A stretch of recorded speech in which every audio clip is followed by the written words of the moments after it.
নিশ্চয়কৈ চাওক নলবাৰী জিলাখনৰ বানেকুচি ৰাজহ চক্ৰৰ অন্তৰ্গত সন্ধেলি মাকৰাপাৰ অঞ্চলত মৰাপাগলাদিয়া নৈৰ যি বাঢ়নী পানী সেই বাঢ়নী পানীয়ে বিভিন্ন অঞ্চল প্লাবিত কৰা পৰিলক্ষিত হৈছে। এই মুহূৰ্তত যিহেতু সন্ধেলি মাকৰাপাৰৰ দৃশ্য দেখুৱাইছোঁ, ইয়াত থকা যিটো পথ সেই পথছোৱা এধৰণে খহাই লৈ গৈছে আৰু যাৰ পৰিপ্ৰেক্ষিতত এই পথছোৱাৰে অহা যোৱা কৰাৰ ক্ষেত্ৰত ৰাইজ যথেষ্ট সমস্যাৰ সন্মুখীন হ'বলগীয়া হৈছে। যাতায়াত ব্যৱস্থা ব্যাহত হৈ পৰিছে। বহু শতাধিক আচলতে কৃষিভূমি ইয়াত বানৰ কবলত পৰিছে আৰু যাৰ পৰিপ্ৰেক্ষিতত কৃষকসকল বিমোৰত পৰিছে। সমান্তৰালভাৱে বহু কৃষকৰ কঠীয়া বিনষ্ট হৈছে আৰু এই পথছোৱাত স্থানীয় ৰাইজে ইয়াত অহা যোৱা কৰাৰ কাৰণে তেওঁলোকে ইয়াত এখন সাঁকো সজাৰ কাৰণে সাজু হৈছে। সাঁকো সজাৰ তেওঁলোকে চেষ্টা কৰিছে। এই মুহূৰ্তত স্থানীয় ৰাইজৰ সৈতে কথা পাতিম। প্ৰথমে মই এগৰাকী ইয়াৰ স্থানীয় ৰাইজ আছে, অকণমান দাদা আপোনাৰ আগুৱাই আহিলে অকণমান সুবিধা হ'ব। যিহেতু বিগত প্ৰায় কেইবাদিন ধৰি ভূটানে এৰি দিয়া যি পানী, সেই পানী নিশা এই অঞ্চলসমূহলৈ ইয়াত যথেষ্ট সোঁতত আহি এই অঞ্চলসমূহ প্লাবিত কৰিছে। প্ৰতিদিনে পানী সোমাইছে, আপোনালোক যথেষ্ট সমস্যাত পৰিছে।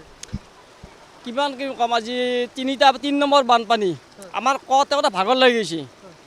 ৰাতিপুৱা পানী কমে, গধূলি পুনৰ ভৰ্তি হয় আৰু ৰাতিপুৱা আহিব আৰু পুৱা কমে ৰাতি ভৰ্তি হ'ব। কোনো আৰু খা খবৰ নাই। নদীৰ মথাউৰি আছে। আমাৰ বিধায়ক ছাৰে যদি আহি ইয়াতে দানকে কৈ যায় ঠিক আছে কামটো ইমান কৰা বুলি, কিন্তু আমাৰ বিধায়কে আহি একো কোৱাই নাই। ইয়াত পানী হোৱাৰ মূল কাৰণটোৱে হ'ল মথাউৰি কাম সম্পূৰ্ণ নকৰিলে। সেই সম্পূৰ্ণ নকৰাৰ ফলতে সেই উন্মুক্ত অংশৰে পানী সোমাল আৰু আপোনালোকৰ এই অঞ্চলসমূহ প্লাবিত হ'ল। সেই নদীৰ মেইন মথাউৰিৰ কাৰণে আমাৰ ইমানখিনি জ্বালা যন্ত্ৰণা হৈছে। আৰু সকলোৱে খালি ফটো মাৰে, ভিডিঅ' কৰে আৰু এনজয় কৰে, ফূৰ্তি কৰে আৰু দৰমহা এটা ওপৰতে লৈ আছে। সেনেকৈ নহ'ব। ছাৰে ডাইৰেক্ট আহক, আহি স্পটত চব দাউৰি আহি কামটো ইমান কৰিব দিয়ক।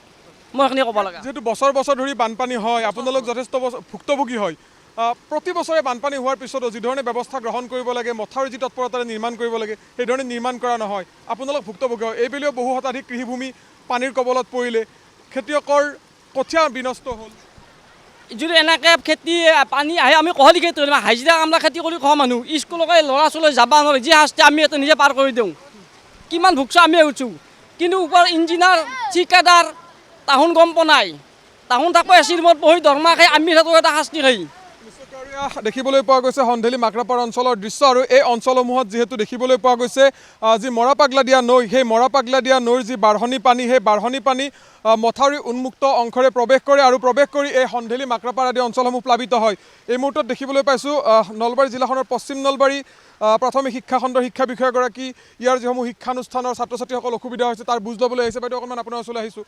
যিহেতু এই পশ্চিম নলবাৰী অঞ্চল, বিশেষকৈ বানেকুচি ৰাজহ চক্ৰৰ অন্তৰ্গত এই অঞ্চলসমূহ প্লাবিত হৈছে, আপুনি খবৰ ল'বলৈ আহিছে, কিমান ছাত্ৰ ছাত্ৰীৰ অসুবিধা হৈছে ইয়াত? আমাৰ 2-3খন বিদ্যালয় মানে খবৰ পোৱা মতে ল'ৰা ছোৱালীৰ মানে অহা যোৱাত যথেষ্ট অসুবিধা হৈছে বুলি ক'লে। আৰু আমি যিহেতু শিক্ষাছেতু চেক কৰোঁ, তাত এটেণ্ডেঞ্চ খুব কম দেখিলোঁ। চ' ভাবিলোঁ কিনো আছে। চ' নিজেই মানে আজি ফিল্ডত আহিছোঁ, দেখিছোঁ খুব বেয়া লাগিছে। মানে বিচ্ছিন্ন মানে ৰাস্তাই নোহোৱা হৈছে। চ' মই সেই বুজ ল'ব আহিলোঁ। আৰু ইয়াত আমাৰ স্থায়ী মানুহসকলে নিজৰ এটা ব্ৰিজ বনাই আছে বাঁহ দি, আৰু কৈ আছে একো হোৱা নাই, ইমান দিন হ'ল একো হোৱা নাই। তো এতিয়া বৰষুণৰ বতৰ আৰু নৈ যিটো আছে, কি নৈ ক'লে, মৰাপাগলাদিয়া নৈ, সেই নৈৰ পানী আহি আছে। চ' অলপ মানে শোচনীয় পৰিৱেশ যিটো মানে স্কুলবিলাকৰ, সেইটোৱে বুজ ল'ব আহিলোঁ। বেয়াও লাগিল। হ'ব দিয়ক। ধন্যবাদ জনাইছোঁ। এয়া আছিল খণ্ড প্ৰাথমিক শিক্ষা বিষয়াগৰাকী। তেখেতে ইতিমধ্যে সদৰি কৰিছে যে 3-4খনকৈ বিদ্যালয়ৰ ছাত্ৰ ছাত্ৰী এই পথছোৱাৰে অহা যোৱা কৰাৰ ক্ষেত্ৰত সমস্যাৰ সন্মুখীন হ'বলগীয়া হৈছে। আৰু এই যিহেতু এই পানী তেওঁলোকে পাইছে, পানীৰ কাৰণে তেওঁলোকে যথেষ্ট সমস্যাৰ সন্মুখীন হ'বলগীয়া হৈছে। আৰু এগৰাকী ককা আছে, অকণমান আপোনাৰ ওচৰলৈ আহিছোঁ। এই পথছোৱাৰে যিহেতু আপুনি পাৰাপাৰ হৈ আছে, নিতৌ কেনেকুৱা সমস্যা হৈছে অকণমান কওক। সমস্যা, মই এই ৰাস্তাতেদি সদায় অহা যোৱা কৰিব লাগে। মোৰ জীৱিকা এই গাঁওখনৰ, মই এজন পুৰোহিত, গতিকে ডেইলি প্ৰায় আহি থাকিব লগা হয়।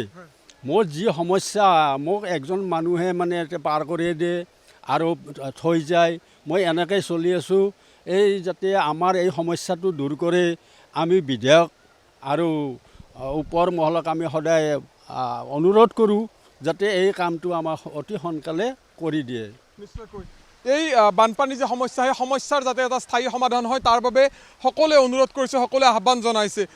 ইতিমধ্যে মই উল্লেখ কৰিছোঁৱে যে মৰাপাগলা দিয়া নৈৰ যি বাঢ়নি পানী নিশাৰ ভাগত ভূটানৰ যিসমূহ অঞ্চল সেই অঞ্চলসমূহৰ পৰা ভূটানে পানী এৰি দিয়াৰ পৰিপ্ৰেক্ষিততে এই নৈসমূহ আচলতে ফেনো ফটকাৰে উফন্দি আহে আৰু বাঢ়নি পানী এই নৈসমূহৰে প্ৰৱেশ কৰে। বিশেষকৈ মৰাপাগলা দিয়াৰ যি উন্মুক্ত অংশ মথাউৰি কাম সম্পূৰ্ণ কৰি নুতুলিলে, যাৰ পৰিপ্ৰেক্ষিতত বানেকুচি ৰাজহ চক্ৰৰ অন্তৰ্গত এই সন্ধেলি মাক্ৰাপাৰ অঞ্চল পুনৰবাৰ বানৰ কবলত পৰা পৰিলক্ষিত হৈছে আৰু এই বানৰ ফলত কেইবা শতাধিক তেওঁলোকৰ পশুধন ইতিমধ্যে তেওঁলোকে বানৰ কবলত পৰিছে। পশুধন ইতিমধ্যে তেওঁলোকৰ বিপদত পৰিছে।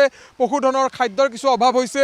সমান্তৰালভাৱে ছাত্ৰ ছাত্ৰীসকল ইতিমধ্যে খণ্ড প্ৰাথমিক শিক্ষা বিষয়াগৰাকীয়ে ক'লে যে প্ৰায় 2-3খনকৈ শিক্ষানুষ্ঠান ইয়াৰ ফলত প্ৰভাৱান্বিত হৈছে। বহুখিনি গাঁও ইয়াৰ স্থানীয় ৰাইজ ইয়াৰ পৰা আক্ৰান্ত হোৱাৰ ফলত যথেষ্ট সমস্যাৰ সন্মুখীন হৈছে। কেইবাটাও পথ এই ধৰণে খহাই নিয়াৰ ফলত যাতায়াত ব্যৱস্থা এক প্ৰকাৰ বিঘ্নিত হৈ পৰা পৰিলক্ষিত হৈছে।